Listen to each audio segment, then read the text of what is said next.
Naitwa Mtatiro Kitingwi, kamishna msaidizi mwandamizi wa Jeshi la Polisi, kamanda wa polisi wa mkoa wa polisi Kinondoni.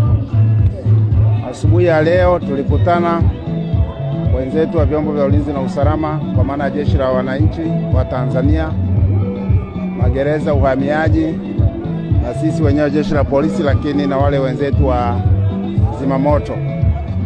Tumefanya mazoezi. Kwanza ni route march ya kutembea.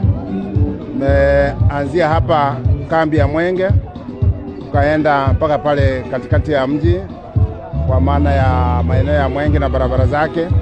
Baadaye tumerudi kwa ajili ya kutawanyika, lakini lengo ni kujiweka vizuri kwa ajili ya mazoezi kimwili, lakini ni kuleta hamasa ya ushirikiano wa pamoja wa vyombo hivi.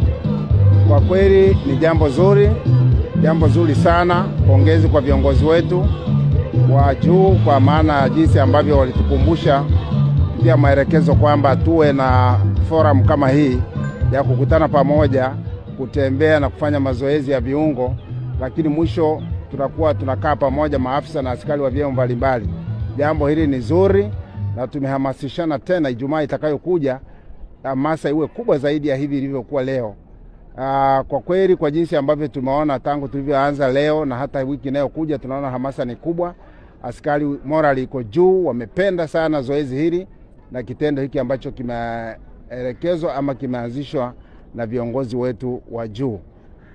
Kongole kwake mkuu wa Jeshi la Polisi Afande General Camillus Mongoso Wambura, kanda maalum ya Dar es Salaam ZDPC, na maafisa wote wakaguzi na askari wa vyombo mbalimbali kwa jinsi ambavyo wameitikia kuhusiana na jambo hili. Nikiwa naamini kwamba wenzetu pia kule Ilala na Temeke nilikuwa nawasiliana nao, wanaendelea vizuri. Kwa hiyo Afande ZDPC amepongeza sana wakati nawasiliana naye asubuhi kuhusiana na alivyoniuliza kuhusu jinsi ambavyo tunaendelea na mazoezi haya. Nimemhakikishia kwamba tupo na hamasa iko vizuri. Tumetembea barabarani na wananchi wamesimama wanaangalia. Kwa kweli inapeleka message fulani. Hawaongei, lakini unaona kabisa kwamba kuna message wanaipata, yani wanaona kama Jeshi la Polisi na vyombo vyake kwa ujumla, mkoa wa polisi Kinondoni, kwa kweli tupo kwa ajili ya kuhakikisha kwamba wananchi wako salama. Asanteni sana kwa kunisikiliza.